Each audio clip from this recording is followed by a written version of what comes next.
لك ما في بطني محررا فتقبل مني إنك أنت السميع العليم. فلما وضعتها قالت رب إني وضعتها أنثى والله أعلم بما وضعت وليس الذكر كالأنثى وإني سميتها مريم وإني أعيذها بك وذريتها من الشيطان الرجيم.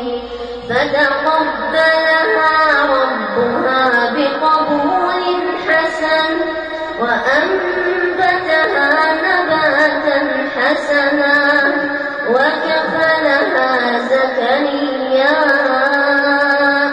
كلما دخل عليها زكريا